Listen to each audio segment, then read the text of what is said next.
We have seen potential energy means कौन सा energy, potential energy means the gravitational potential energy, ऐसे लेके हम लोग किए थे। आज की क्लास में चलो ये मान के चलते हैं कि टाइप टू यहाँ पे हम लोग पोटेंशियल एनर्जी का मतलब कहेंगे spring potential energy, gravitational potential energy, सबको लेंगे कंडक्ट में। पहले सिर्फ इसको लेके लिमिट कर किए थे। लॉस इन पोटेंशियल एनर्जी मतलब loss in gravitational potential energy सोचते थे, अब स्प्रिंग पोटेंशियल एनर्जी भी अंदर आ जाएगा। अब स्प्रिंग पोटेंशियल एनर्जी के बारे में तो थोड़ा सा जानकारी आपको है। Spring potential energy is equal to क्या है, it is equal to half के एक्स स्क्वायर और एफ स्क्वायर बाय 2k और it was half F X, ऐसे करके तीन फॉर्मूले हमारे पास थे। सीधे सीधे क्वेश्चन पे आ जाते हैं। तो जब कोई स्प्रिंग एक्स कंप्रेस हुआ है या एलोंगेट हुआ है उसमें एनर्जी है हाफ के एक्स स्क्वायर। जब कोई स्प्रिंग में स्प्रिंग फोर्स बना है एफ तो उसमें एनर्जी है एफ स्क्वायर बाय 2k। जब कोई स्प्रिंग फोर्स एफ है और एलोंगेशन एक्स है तो हम कहेंगे the energy is half F x. तो तीनों चीज समझ में आया। चलिए छोटे छोटे क्वेश्चन। ये कोई एक स्प्रिंग है जिसका कांस्टेंट k है, इसके साथ अटैच्ड है कोई ब्लॉक, मास इसका m है। अब क्या हुआ, the block was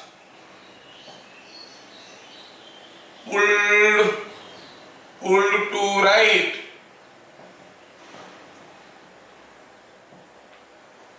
by a distance L and released। ठीक है, ब्लॉक को राइट को L डिस्टेंस खींचे और छोड़ दिए। Find maximum velocity of block during motion. अच्छा, ऐसा पूछा। तो ये ब्लॉक को हम राइट को खींच लिए, कितना डिस्टेंस L। अच्छा, यहां पर पकड़ के रखे थे, अब क्या हुआ, छोड़ दिए तो भाग के आएगा तो ब्लॉक के पास कुछ काइनेटिक एनर्जी आ जाएगा। कहां से आया ये काइनेटिक एनर्जी, हाँ जब ये ब्लॉक यहाँ पर था, स्प्रिंग खींचा हुआ था, स्प्रिंग में एनर्जी था, जैसे जैसे पास आने लगा स्प्रिंग का एक्सटेंशन घटने लगा, स्प्रिंग का एनर्जी घटने लगा, ब्लॉक का काइनेटिक एनर्जी बढ़ने लगा, क्योंकि इंटरनल कन्वर्सन तो हो रहा है। Total mechanical energy is conserved. अच्छा, तो ब्लॉक का वेलोसिटी मैक्सिमम कब होगा, जब सारा स्प्रिंग एनर्जी इसमें ब्लॉक का काइनेटिक एनर्जी में कन्वर्ट हो जाएगा। कहां पर होगा, सारा स्प्रिंग एनर्जी कन्वर्ट हो जाएगा, मतलब स्प्रिंग में कोई एनर्जी नहीं रहेगा। स्प्रिंग में कोई एनर्जी कहां नहीं रहेगा, जब वो आके फिर से ओरिजिनल पोजीशन पे आ जाएगा, तब स्प्रिंग में कोई एलोंगेशन नहीं है। तो हम क्या कहेंगे, velocity of block is maximum at natural length of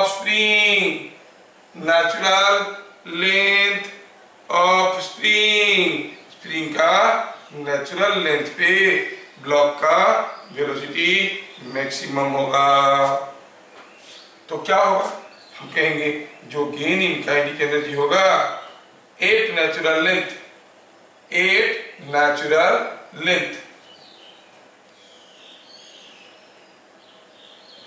अब क्या कहोगे, जो गेन इन काइनेटिक एनर्जी हुआ है that is because of loss in spring potential energy.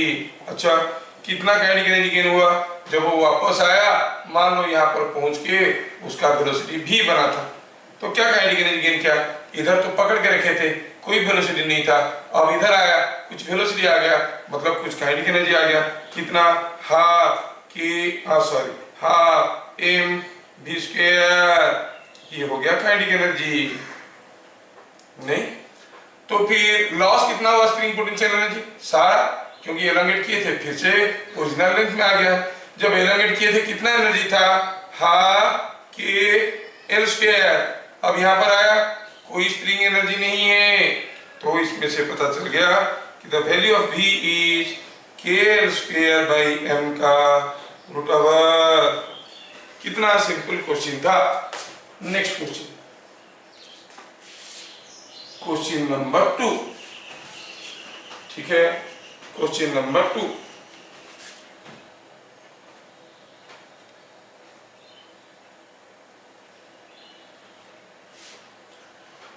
यहाँ पे कोई एक ब्लॉक रखा हुआ था, मास इसका m है, हाइट ये h था।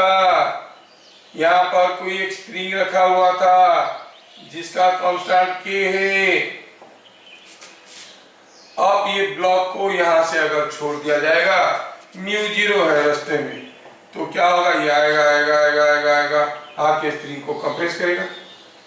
If block is released from a find maximum compression in the spring। Spring में मैक्सिमम कंप्रेशन क्या होगा। अच्छा चलो देखते हैं। शुरू में ब्लॉक यहाँ पर रेस्ट में था, जब स्प्रिंग मैक्सिमम कंप्रेस हो गया होगा, ये दबा दिया होगा स्प्रिंग को मैक्सिमम, और स्प्रिंग इसको वापस धकेलने वाला होगा, तो ब्लॉक का वेलोसिटी क्या होगा, 0। मतलब यहाँ पर भी वेलोसिटी 0 था, at maximum compression also velocity is 0। अच्छा मतलब काइनेटिक एनर्जी गेन नहीं हुआ, लॉस नहीं हुआ। एनीवे जब यहाँ पर था इसके पास कुछ एनर्जी था, काइनेटिक एनर्जी तो नहीं था। कौन सा था, ग्रेविटेशनल पोटेंशियल एनर्जी था। जब वो आके नीचे इसको कंप्रेस कर दिया, तो अब ये फ्लोर पे है, तो ग्रेविटेशनल पोटेंशियल एनर्जी तो नहीं है, लेकिन स्प्रिंग दब गया है। स्प्रिंग में क्या आ गया, स्प्रिंग पोटेंशियल एनर्जी आ गया। तो हम क्या कहेंगे, मान लो कि मैक्सिमम कंप्रेशन यहाँ पे हो रहा है, तो हम क्या कहेंगे, ऐसे कहेंगे, from A to position of maximum compression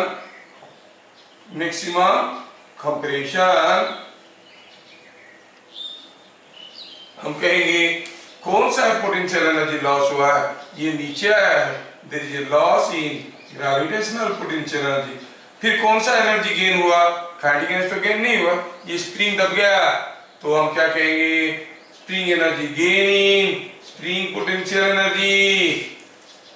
ओहो समझ में आया। अच्छा ठीक है, loss in gravitational potential energy कितना हुआ, वो नीचे आया है h mgh। और अगर तब स्प्रिंग में कंप्रेशन x हुआ होगा, मैक्सिमम कंप्रेशन पूछा है, तो it is half k x square. x क्या है, मैक्सिमम कंप्रेशन है ना। तो हम क्या कहेंगे, इसमें से क्या मिलेगा, x का वैल्यू क्या मिलेगा, 2mgh बाय k का root over. This is the maximum compression in the spring. Next मैं इसको मिटाने वाला हूं, ठीक है। फोटो ले लीजिए अपना। क्वेश्चन नंबर 3,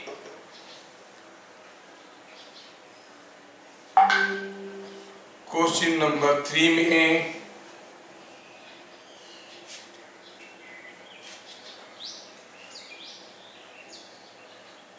ठीक है,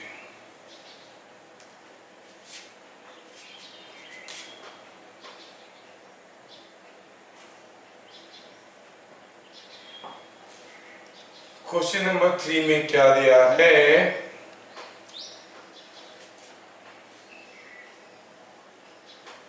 कि यहाँ पे कोई ऐसा कोई एक ट्रैक है, ठीक है, ऐसा कोई एक ट्रैक है और हम कहेंगे एक यहाँ पे कोई एक स्प्रिंग लगा है, जिस स्प्रिंग का कांस्टेंट कितना है दिया है 100 न्यूटन पर मीटर, ठीक है।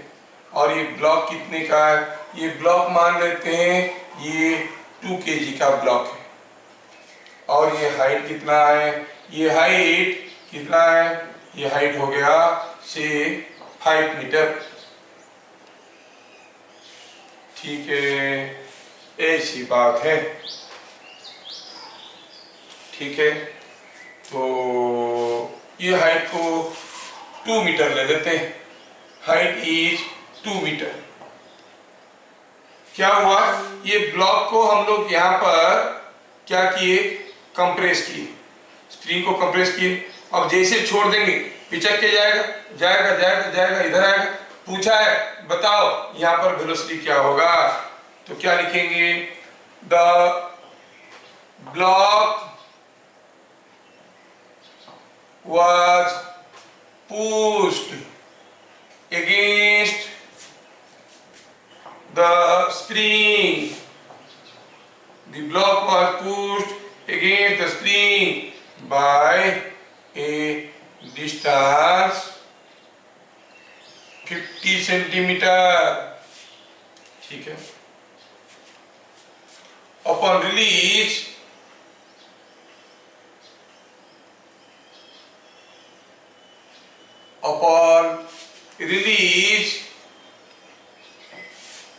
ठीक है, it climbs the smooth plane, मतलब कोई फ्रिक्शन नहीं है, smooth plane.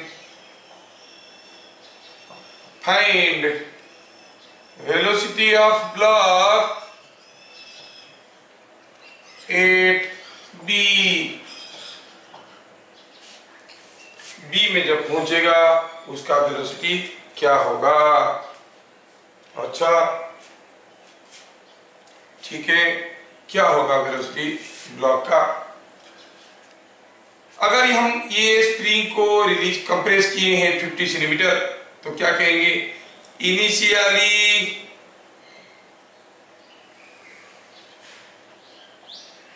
Spring potential energy कितना था, के एक्स स्क्वायर, के कितना है, के 100, एक्स कितना है 0.5, 50 सेंटीमीटर है ना, मीटर में कन्वर्ट करेंगे तो ये हो गया 0.25 into 100 is coming out to be how much, it is coming out, इसको मैं 1 kg कर देता हूँ, कैलकुलेशन आसान हो जाएगा।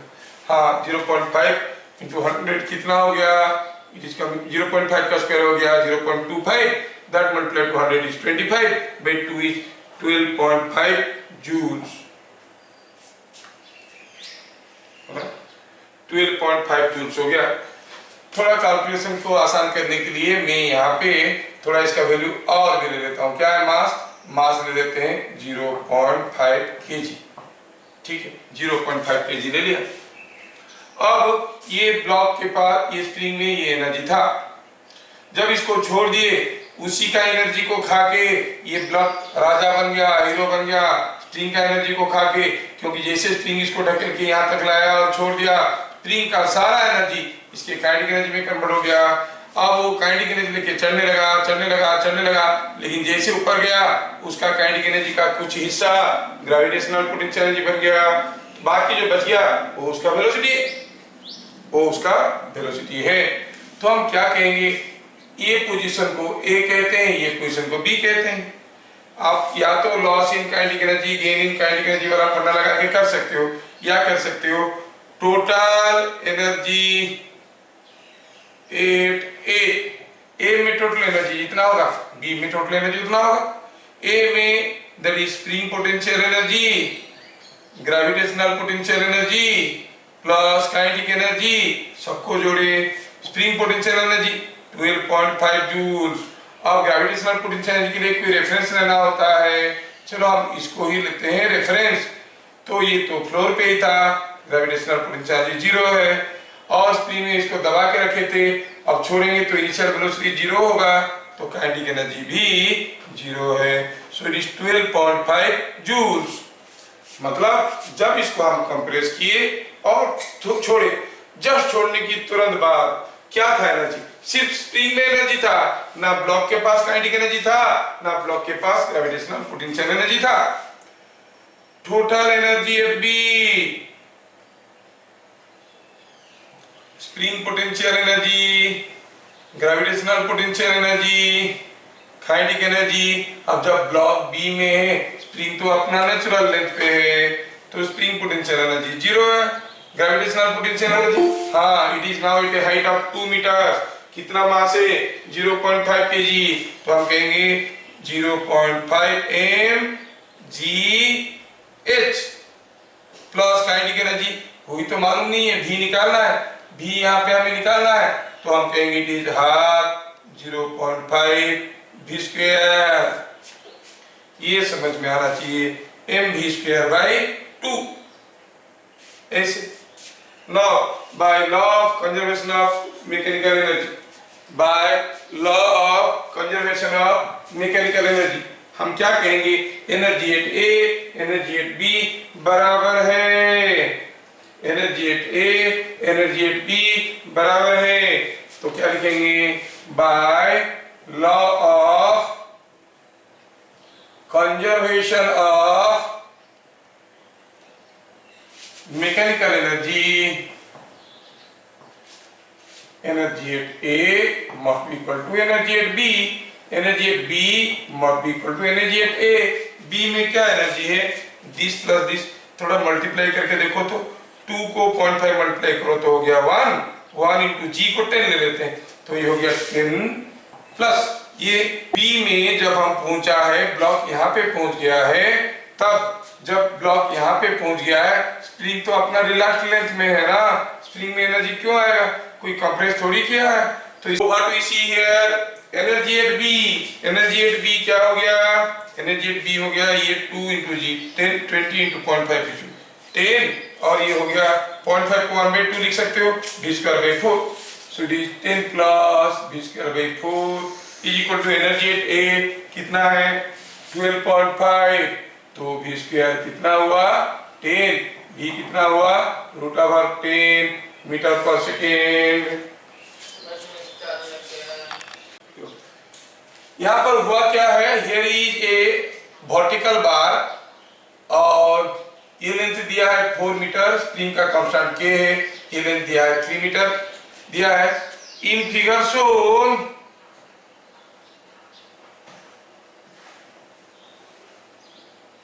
natural length of spring is 4 metre, ठीक है। The ring of mass m is free to slide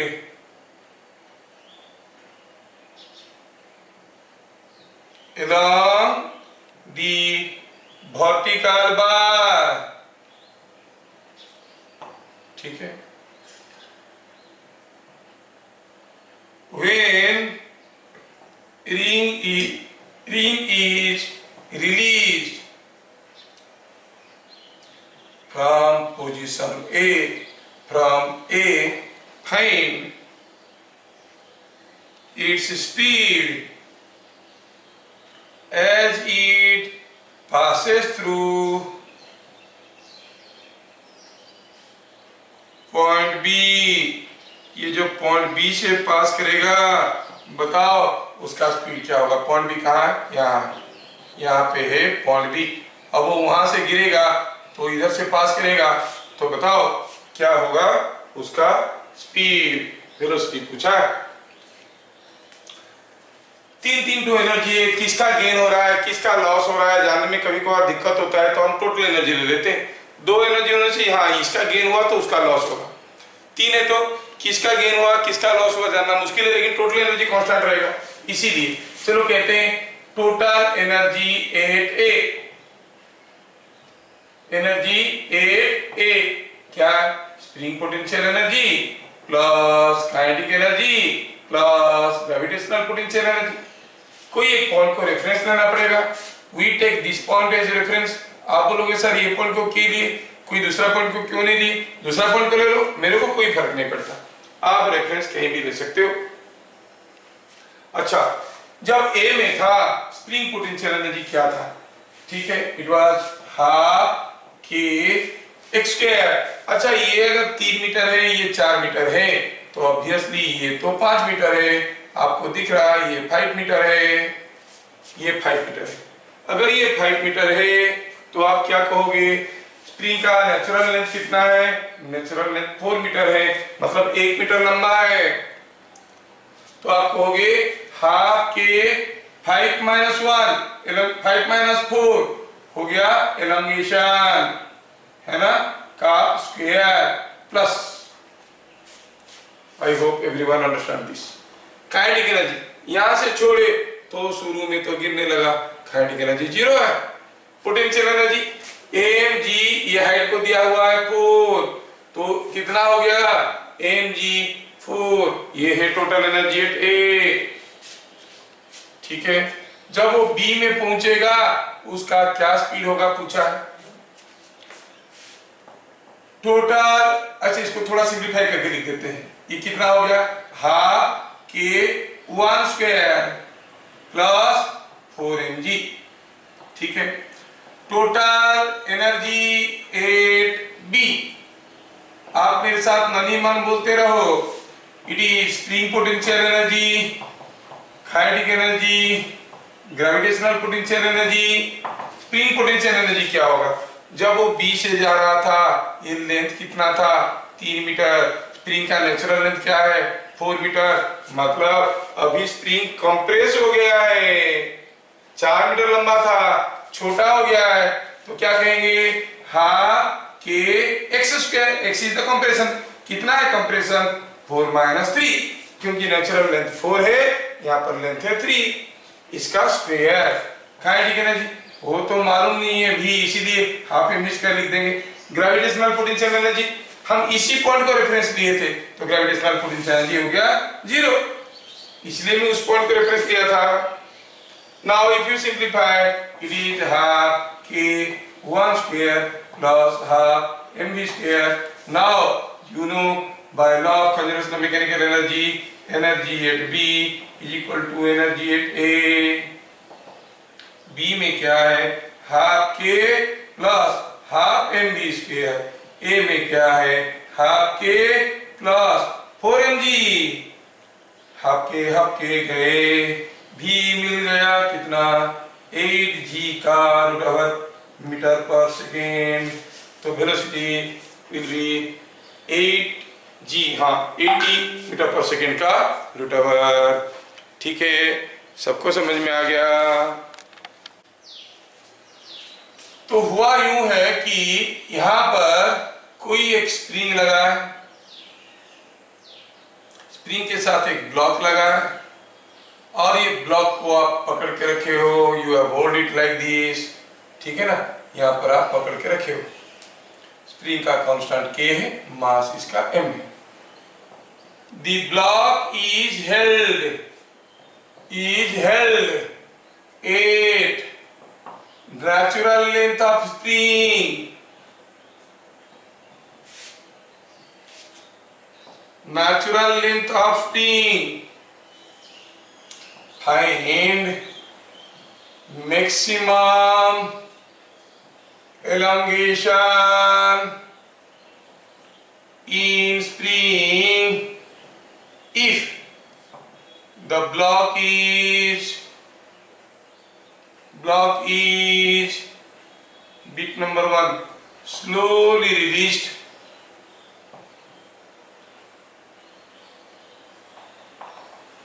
suddenly released. You must be able to follow the difference. कोई ब्लॉक को हम ऐसे पकड़ के रखें, अगर हम धीरे धीरे धीरे धीरे धीरे धीरे धीरे धीरे धीरे धीरे धीरे हाथ हटा देंगे तो क्या होगा, ब्लॉक यहीं पे कहीं आके रुक जाएगा, एलोंगेशन इज दिस मच। लेकिन अगर सडनली हाथ छोड़ देंगे ब्लॉक उससे भी नीचे जाएगा, तो दोनों केस में maximum elongation will be different. दोनों केस में आपको मैक्सिमम एलोंगेशन पूछा गया है, पहले क्वेश्चन का इंपोर्टेंस समझ लीजिए, ठीक है। स्लोली रिलीज करेंगे, सडन रिलीज करेंगे, इसके अंदर से हम कुछ गहरी चीजें निकालेंगे और उसको दूसरे न्यूमेरिकल में यूज करेंगे, तो इसको थोड़ा समझने की कोशिश करना, सॉल्यूशन करना।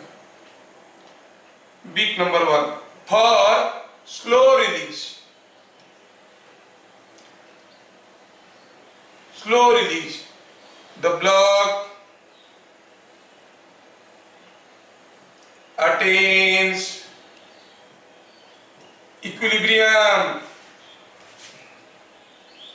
let elongation is x। अब ये ब्लॉक यहां तक आया, आके इक्विलिब्रियम में आ गया, मास इसका m है। इक्विलिब्रियम में क्यों है, क्योंकि स्प्रिंग खींचने लगा है, कितना फोर्स में, kx में, जो इसका वेट को बैलेंस कर रहा है। तो हम कहेंगे kx is equal to mg और x is equal to mg/k। ये पार्ट समझने में किसी को कोई भी दिक्कत नहीं हुआ, मुझे पक्का मालूम है। बिट नंबर 2, अगर ये ब्लॉक को हम धीरे धीरे धीरे धीरे छोड़े, वो यहाँ पे आके रेस्ट में आ गया, सडनली छोड़ देते तो रेस्ट में आता क्या, नहीं, ये नीचे जाता, ऊपर आता, नीचे ऊपर ऑसिलेट करता।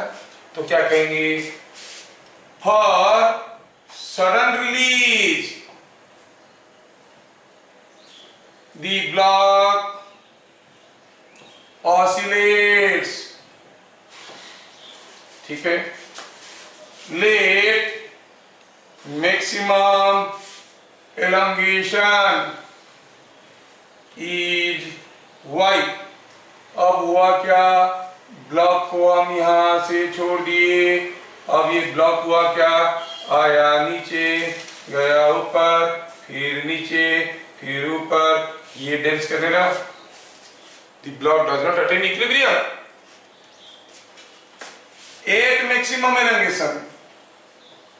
मैक्सिमम एलोंगेशन, जब मैक्सिमम एलोंगेशन हुआ, व्हाट इज द वेलोसिटी, मतलब यहाँ पे जब ब्लॉक आके पहुंच गया था, अब तो ऊपर जाने वाला था, वेलोसिटी क्या है, 0, क्योंकि होता तो और भी नीचे चले जाता। हाँ, क्या दिया है, क्या अश्यूम किया हम लोग, मैक्सिमम एलोंगेशन इज y, तो velocity is 0।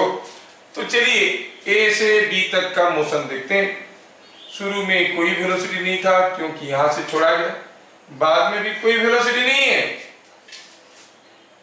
There is no change in kinetic energy. शुरू में 0 था, बी में भी 0 है।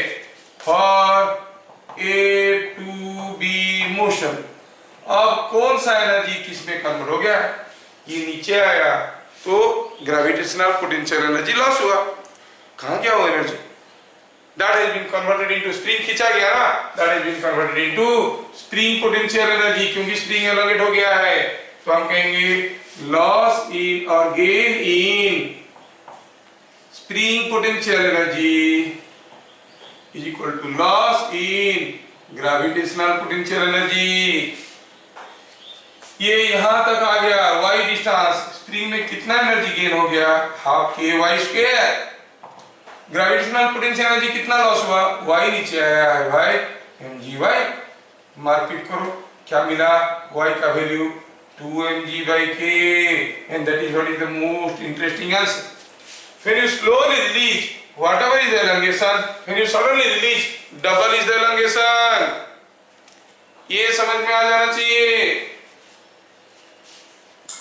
यस, चलो देखते हैं क्या हो रहा है इसमें, जब हम ब्लॉक को स्लो रिलीज कर रहे हैं या सडन रिलीज कर रहे हैं। जब ब्लॉक को हम इसे पकड़ के रखे थे, ये ब्लॉक स्प्रिंग को कितना जोर से खींच रहा था, नहीं खींच रहा था क्योंकि वो तो बैठा हुआ था। जैसे जैसे हम हाथ हटाने लगे, ब्लॉक धीरे धीरे उसको खींचने लगा, खींचने लगा, खींचने लगा, ब्लॉक की खिंचाई स्प्रिंग के ऊपर बढ़ने लगा, बढ़ने लगा, बढ़ने लगा। जब ब्लॉक की खिंचाई mg के बराबर हो गया, फिर मैं हाथ निकाल दिया, ब्लॉक वहीं पे रुक गया। That means the force acting, the stretching force on the spring was gradually increased from 0 to mg. In this case, the spring force gradually increases from 0 to mg, means the deforming force gradually increases from 0 to mg. इस case में जैसे ही छोड़ दिए तुरंत mg खींचने लगा, यहाँ पर भी mg खींच रहा था, यहाँ पर भी mg खींच रहा था, यहाँ पर भी mg खींच रहा था, यहाँ पर भी mg ही खींच रहा था। Here a constant force was pulling. तो क्या याद रखना है कंक्लूजन में? कंक्लूजन में क्या याद रखना है उसको नोट करेंगे, इसको नोट करेंगे, इसको मिटाने के बाद नोट करेंगे। तो क्या देखिए हम लोग यहाँ पे नोट पॉइंट, यहाँ पे बड़ा ही इंपॉर्टेंट नोट पॉइंट है, आपको याद रखना है। अगर हम कहेंगे कि यहाँ पे कोई एक स्प्रिंग है जिसका कांस्टेंट K है और कोई कांस्टेंट फोर्स F0 इसको खींचने लगा, when a constant force F0 stretches a spring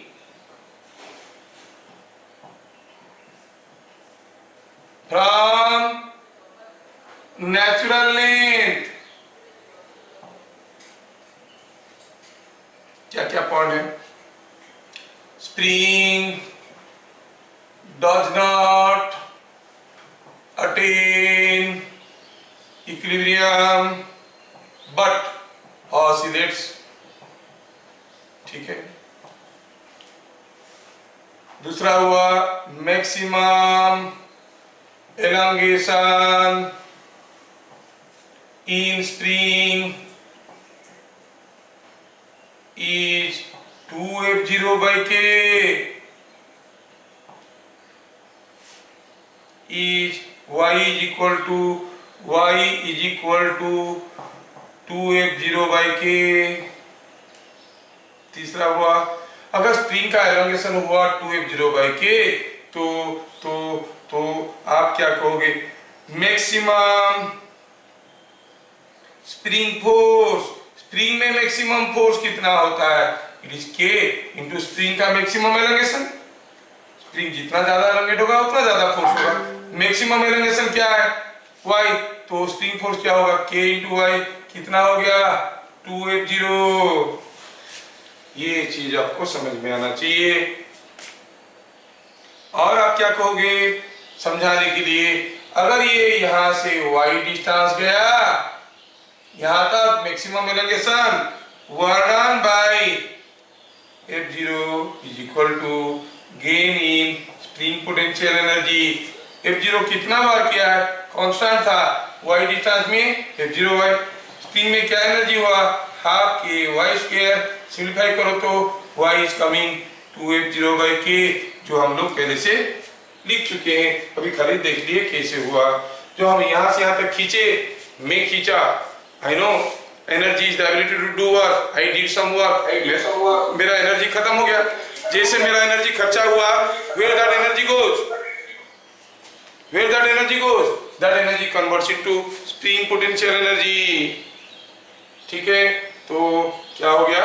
ये हो गया हाल। ये आपको सारा चीज याद रखना है। ये सारा पॉइंट को ध्यान से देख लेना।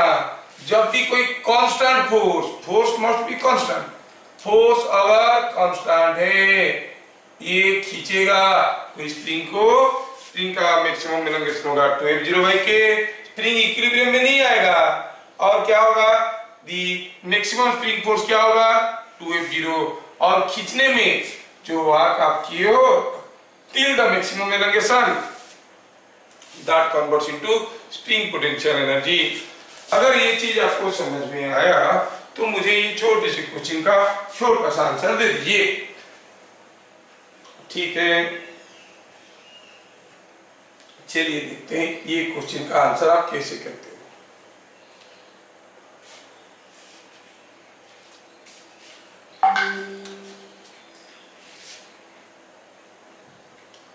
क्वेश्चन में ये क्वेश्चन है कि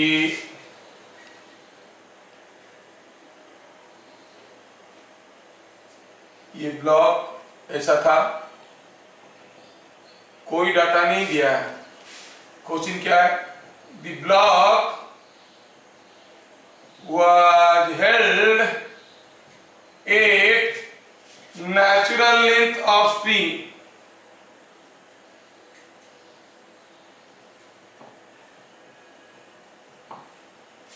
Block was held at natural length of the spring. It was released, so it oscillates. Find acceleration of block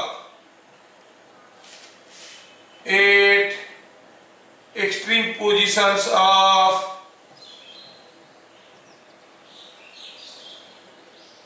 oscillation. ये ब्लॉक यहां से गिरा, यहां पे गया, आया ऐसे डेंस करने लगा, यहां पे और यहां पे ब्लॉक का एक्सीलरेशन क्या था? कोई डाटा नहीं दिया गया, खाली इतना दिया गया कि ब्लॉक को हम पकड़ के रखे थे कहां पे? At the natural length of the spring, वहीं से छोड़ दी। बताओ एट ए ब्लॉक का एक्सीलरेशन क्या है, एट बी ब्लॉक का एक्सीलरेशन क्या है? एट ए ये ब्लॉक है, इसको पकड़ के रखेंगे आप at the natural length. Spring force कितना है? 0, और इसका वेट कुछ तो होगा mg, है कि नहीं? तो अब ये छोड़ दिए, यहां से तो गिरने लगेगा, पकड़ कर रखे थे, mg को बैलेंस कर रहे थे, छोड़ दिए, एक्सीलरेशन हो जाएगा mg by m, that is g in the downward direction. ठीक है, जब वो b तक आ चुका है, at B, it was a constant force pulling throughout. What will be the spring force? Spring force will be 2F0, means here the spring force will be 2mg, और नीचे की तरफ कितना हुआ? mg। तो क्या होगा acceleration? Net force by mass 2mg minus mg by m, that is again g, but in upward direction। तो हाइट पॉइंट में g in the downward direction, lowest point में g in the upward direction। समझ में आ गया? अभी तो बताया, when a constant force pulls at the maximum elongation, spring force is double of the constant force। maximum spring force कहाँ होगा? at B, and how much it will be? 2F0। F0 क्या है? The constant force which we are trying to stretch it। What constant force we are trying to stretch it? mg, है ना? तो spring force क्या हो जाएगा? 2mg होगा, तो एक्सीलरेशन हो जाएगा g in the upward direction। Here is a block of mass m, और यहाँ पे कोएफिशिएंट ऑफ स्टैटिक फ्रिक्शन μ0 है, कोएफिशिएंट ऑफ काइनेटिक फ्रिक्शन 0 है, मतलब चलने लगेगा तो 0 हो जाएगा। यहाँ पर एक स्प्रिंग लगा है, ठीक है, पूछा है find minimum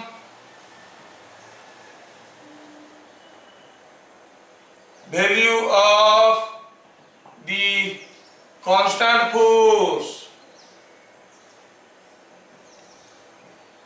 F0 for which the block starts moving। कितना फोर्स लगाएंगे ये ब्लॉक चलना शुरू करेगा? ये ब्लॉक चलना शुरू करेगा। Minimum value of the constant force for which the block starts moving, ये है क्वेश्चन। अच्छा ठीक है, सॉल्यूशन किया जाए। क्या देखें, अगर ये स्प्रिंग नहीं कोई थ्रेड होता, फोर्स जरूरत पड़ता कितना? म्यू एम जी फोर्स लगाओ, चलना शुरू, तो उसके बाद तो चलते जाएगा। लेकिन यहाँ पर तो स्प्रिंग लगा है, क्या फोर्स लगाएंगे? When constant force F0 is applied,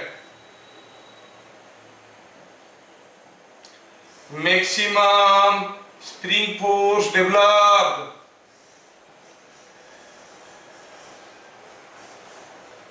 is equal to 2F0. So to just move block 2F0 कितना होना चाहिए? ये होना चाहिए μ0 mg। तो क्या फोर्स चाहिए मूव करवाने के लिए?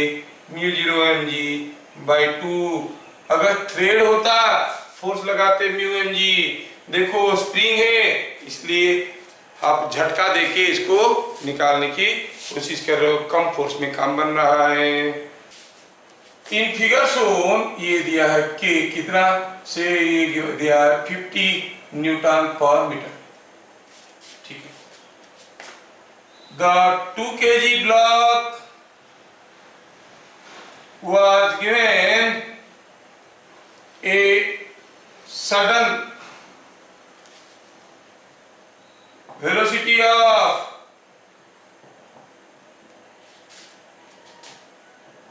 10 metre per second to right. तो अब इसको अगर 10 मीटर पर सेकेंड का वेलोसिटी दे देंगे, होगा क्या? ये जाएगा इधर, जैसे जाएगा ये कंप्रेस होगा, कंप्रेस होगा तो इसको पुश करेगा, ये भी चलने लगेगा। Find compression in spring when velocity of 2 kg is 5 meter per second. तो 2 kg का वेलोसिटी घटने लगा, है ना, घटने लगा। जब 5 मीटर पर सेकेंड हो गया तब बताओ स्प्रिंग कितना कंप्रेस हुआ होगा? कंप्रेस तो पक्का हुआ होगा, क्योंकि जैसे आप इसको धक्का दिए ये इधर आने लगा, इधर आने लगा तो स्प्रिंग दबने लगा। स्प्रिंग इसके ऊपर इधर को फोर्स दिया, इसके ऊपर इधर को फोर्स दिया। This starts accelerating, this starts retarding, इसका वेलोसिटी घटने लगा। घटते घटते जब हो गया 5 मीटर पर सेकेंड तो स्प्रिंग में कंप्रेशन क्या है? हाँ, तो शुरू में 2 kg के पास कुछ वेलोसिटी था, 4 kg के पास कोई वेलोसिटी नहीं था। ये बात है, ये सबको मालूम है। लेकिन थोड़ी देर के बाद ये आगे गया, कंप्रेस हुआ, ये चलने लगा। मतलब जब 2 kg के पास कुछ वेलोसिटी होगा 5, तब ये स्प्रिंग कुछ कंप्रेस हो गया होगा, और 4 kg के पास भी तो कुछ वेलोसिटी होगा भी, है ना। ये 4 kg, ये 2 kg। लेकिन हमें मालूम है, क्या मालूम है? अगर ये पूरे को हम सिस्टम मान लेते हैं, इनके बीच में जो भी स्प्रिंग रिंग है वो सारा तो इंटरनल फोर्स बन गया। As no external force acts on the system of 2 blocks, momentum of the system is conserved. तो हम क्या कहेंगे? Initial momentum must be equal to final momentum. Initially क्या था? सिर्फ 2 kg का था। फाइनली क्या है? 2 kg के पास है मोमेंटम, 4 kg के पास पे मोमेंटम। तो इससे क्या पता चला? v equal to 20 minus 10 by 4 is 2.5 meter per second. अच्छा, ऐसा है। अच्छा, इनिशियल काइनेटिक एनर्जी किसके पास था? सिर्फ 2 kg के पास था। हाफ 2 10 का square 100 joules. Final kinetic energy, अब तो दोनों चल रहे थे, दोनों के पास है एनर्जी। इसके पास क्या एनर्जी है? हाफ 2 5 का स्क्वायर, उसके पास हाफ 4 2.5 का स्क्वायर। थोड़ा देखिए तो क्या आ रहा है ये? 25 प्लस ये हो गया 2.5 का स्क्वायर हो गया 6.25, 6.25 into 2 is 12.5, so it is coming 37.5, sorry 25 to yes 37.5 joules. शुरू में 100 जूल था, अब ये 37.5 जूल हो गया, तो देखिए कहाँ गया वो काइनेटिक एनर्जी, कहाँ गया? स्प्रिंग इज कंप्रेस्ड, स्प्रिंग में स्टोर हो गया। तो हम क्या कहेंगे? Gain in spring potential energy is equal to loss in kinetic energy. अगर स्प्रिंग में कंप्रेशन x है तो कितना एनर्जी है? हाफ के स्क्वायर। लॉस कितना हो गया काइनेटिक एनर्जी का? पहले था 100 और फिर 37.5। इसमें आपको k का वैल्यू दिया हुआ है 50 न्यूटन पर मीटर, अननोन क्या रह गया? x। तो x कैन बी फाउंड। हम क्यों निकालेंगे? आप निकाल सकते हो। ये एक सिंपल क्वेश्चन था लेकिन इंटरेस्टिंग क्वेश्चन था। ये क्वेश्चन को थोड़ा और डिफिकल्ट बनाते हैं नेक्स्ट क्वेश्चन में। ये हो गया क्वेश्चन नंबर 9, हम लोग अभी लिखेंगे। Question number 9 is a very very important question, very very important question, इसको मिस मत करिएगा। क्वेश्चन नंबर 9 में क्या? यही है दो ब्लॉक। ये एक ब्लॉक है, मान लो कि m, मान लो कि वैल्यू जैसे दे देते हैं, m भी में कर लेंगे, जल्दी बन जाएगा, आसान हो जाएगा। मान लो कि ये 2m या 3m, ठीक है 3m। ये हो गया k spring constant, spring constant k है। In figure shown, in figure shown m was given a certain velocity v0 to write, find maximum compression in the spring, spring maximum कितना compress होगा इन spring. ये एक बड़ा interesting और important question है, तनुश्री को याद रखना चाहिए। Maximum compression in the spring क्या होगा? ठीक है, लेट अस थिंक। देखो ये शुरू में इसके पास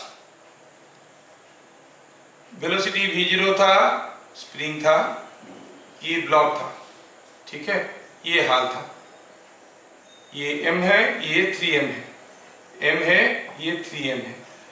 जब मैक्सिमम कंप्रेशन हो गया है कैसा हाल होगा?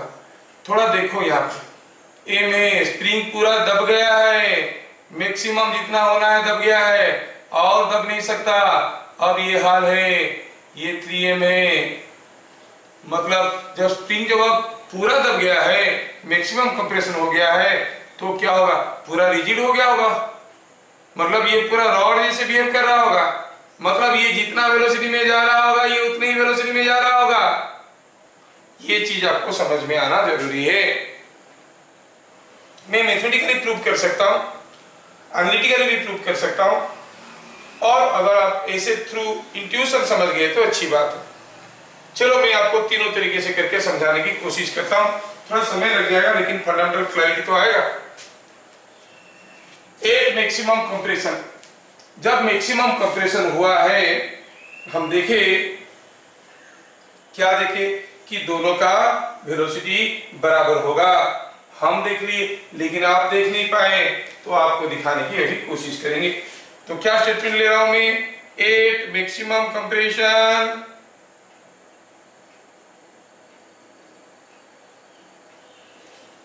both blocks have same velocity।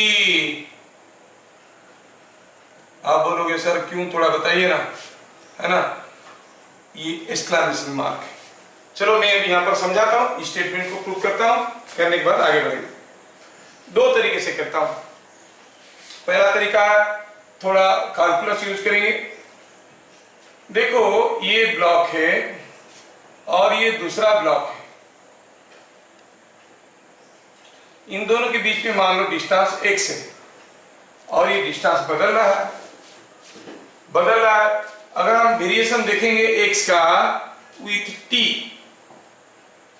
तो क्या देखेंगे, क्या देखेंगे? एक्स कब मैक्सिमम है कब मिनिमम है ना। एक्स जब मिनिमम होगा, मैक्सिमम कंप्रेशन मतलब एक्स मिनिमम होगा। तो शुरू में एक्स कुछ था, घटते घटते मिनिमम हुआ, फिर बढ़ते बढ़ते फिर जाएगा।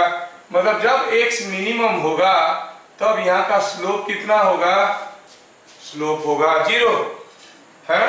मैं दो अलग अलग तरीके से समझाने की कोशिश कर रहा हूं। एट मैक्सिमम कंप्रेशन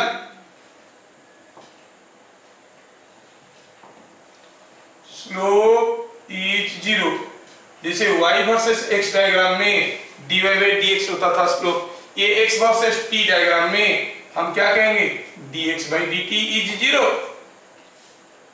लेकिन थोड़ा dx बाई dt क्या है लिटरली समझते हैं। ये है ब्लॉक A, ये है ब्लॉक B।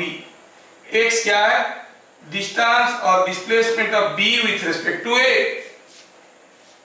x क्या हो गया, displacement of B with respect to A।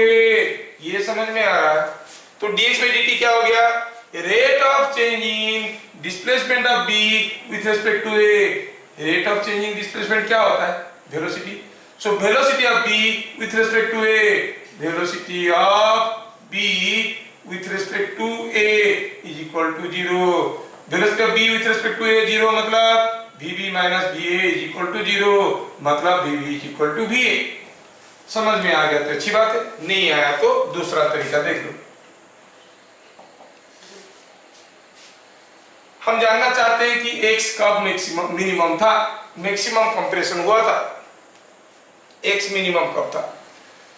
हम देख रहे हैं कि इसको कुछ वेलोसिटी दिया गया है, इसका कुछ वेलोसिटी VA है, इसका कुछ वेलोसिटी VB है, और ये स्प्रिंग दबने लगा, इसका वेलोसिटी घटने लगा, इसका वेलोसिटी बढ़ने लगा।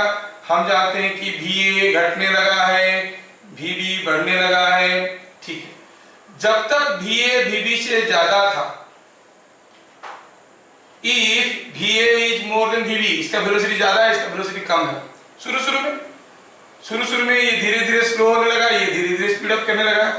तो x क्या होगा, दोनों के बीच में x क्या होगा, a ज्यादा, a का वेलोसिटी ज्यादा है VA is more, VB is less. a पीछे जा रहा है, a का स्पीड ज्यादा है, तो मतलब x घट रहा है। समय आएगा कब, जब इसका वेलोसिटी घटते घटते इसका वेलोसिटी बढ़ते बढ़ते VA is equal to VB हो जाएगा। अगर ऐसा हो गया, दोनों का वेलोसिटी बराबर है, x will be constant, if then afterwards, ये तो कंटिन्यूअस इसको पुश कर रहा है ना, इसका वेलोसिटी स्लो हो जा रहा है, VA will be less than VB। तब क्या होगा, अब इसका स्पीड कम हो गया, इसका स्पीड ज्यादा हो गया है, x will now increase। मतलब दोनों के बीच में स्पीड डिस्टेंस घटता है, कांस्टेंट होता है, फिर बढ़ता है। दोनों के बीच में डिस्टेंस घटता है, कांस्टेंट होता है, फिर बढ़ता है। मतलब मैक्सिमम मिनिमम कब था, दोनों के बीच में घटता है, कांस्टेंट होता है, फिर बढ़ जाता है। मतलब मैक्सिमम कब था, सॉरी मिनिमम कब था, जब x कांस्टेंट था। सो हम क्या कहेंगे, 8x is equal to minimum, VA is equal to VB। दोनों तरीके से समझाने की कोशिश की। समझ में आ गया क्या, दोनों के बीच में डिस्टेंस घट रहा है, कांस्टेंट हुआ, फिर बढ़ने लगा। मतलब मिनिमम कब था, दोनों के बीच में डिस्टेंस घटने लगा, कांस्टेंट हुआ, फिर बढ़ने लगा। मिनिमम कब था, जब कांस्टेंट हुआ, मतलब VA was equal to VB। यहाँ पर हमारा V0 को वेलोसिटी ऐसे दिए थे, है ना, ऐसे दिए थे, तो मैक्सिमम कंप्रेशन हुआ। उल्टा दिए होते तो जब मैक्सिमम एलोंगेशन होगा तब भी हाल वही होता। जैसे मैक्सिमम कंप्रेशन में दोनों का वेलोसिटी बराबर है, मैक्सिमम एलोंगेशन में भी दोनों का वेलोसिटी बराबर होगा। अच्छा, तो हमें ये चीज समझ में आ गया कि now exclamatory sign is removed, you say at maximum compression both blocks have same velocity. मतलब P initial must be equal to P final, मतलब mv0 must be equal to 3mv dash, mv dash 4mv dash, और v dash is v0 by 4। तो जब maximum compression होगा तब दोनों का velocity क्या होगा, v0 by 4। दोनों का वेलोसिटी होगा v0/4। ठीक है, समझ गए तो अच्छी बात है, बढ़िया है। तो क्या हुआ, इनिशियल काइनेटिक एनर्जी के ई इनिशियल कितना था, हाफ एम वी जीरो का स्क्वायर के ई फाइनल, दोनों मूव कर रहे हैं, वो भी v0/4 में, हाफ एम v0/4 का स्क्वायर, हाफ 3m v0/4 का स्क्वायर, सिंपलीफाई करो तो ये हो गया हाफ 4m v0/4 का square, it is coming out to be mv0 square by 8, mv0 square by 8 is coming out to be the final kinetic energy, maximum compression can be found। तो आप कहोगे जो gain in spring potential energy हुआ, कहां से आया वो energy, it is because of loss in kinetic energy. अगर मैक्सिमम कंप्रेशन में उसका कंप्रेशन 1 से, तो हाफ के square must be equal to half mv square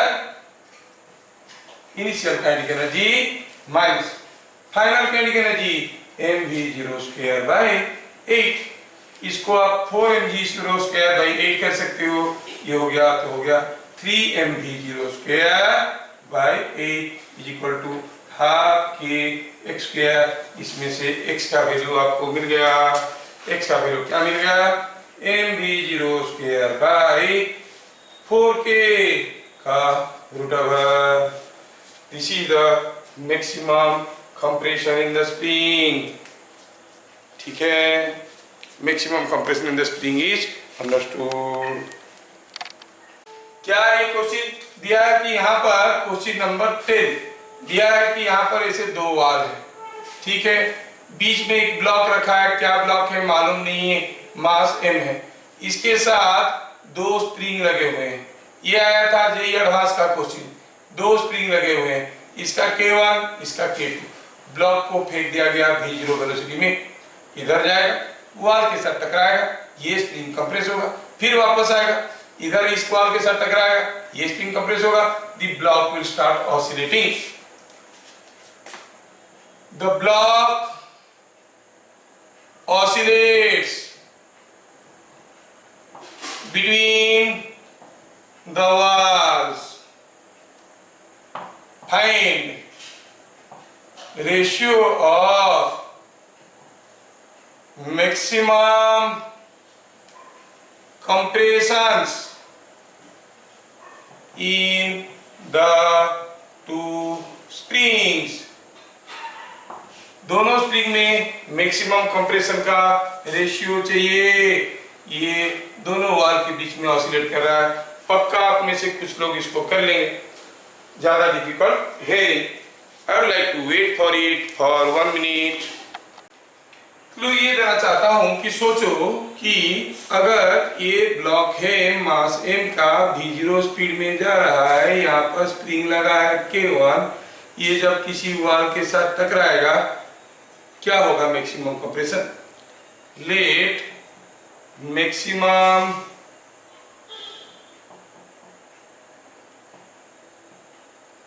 compression in first spring is x1 at maximum compression। at maximum compression velocity of the block क्या होगा, 0, क्योंकि ये जाएगा इसको कंप्रेस करेगा। जब ये मैक्सिमम कंप्रेस हो गया ये वापस आने वाला होगा, वेलोसिटी विल बी 0। तो फिर कहां गया काइनेटिक एनर्जी, आप कहोगे half k1 x1 square is equal to half mv0 square, है कि नहीं, क्योंकि सारा काइनेटिक एनर्जी स्प्रिंग दब गया। मैक्सिमम कंप्रेशन क्या हुआ है, ये स्प्रिंग दब गया है, ब्लॉक इसके पास में आ गया है, अभी वापस आने वाला है एट मैक्सिमम कंप्रेशन v0। सो आप कहोगे ये हो गया half mv0 square. Similarly for second side half K2 square, जब वो इधर आएगा मैक्सिमम कंप्रेशन में, that will be equal to half mv0 square. Second case में भी तो वही होगा, सारा काइनेटिक एनर्जी कन्वर्ट हो जाएगा। तो क्या मिला? 10 half K1 x1 square half K2 x2 square बराबर है, मतलब x1 by x2 is K2 by K1 का रूट ओवर। देखो तो क्या ये कोई डिफिकल्ट क्वेश्चन था? नहीं था। तो किसी को इसी स्टेटमेंट में डाउट आ गया, समझाता हूं।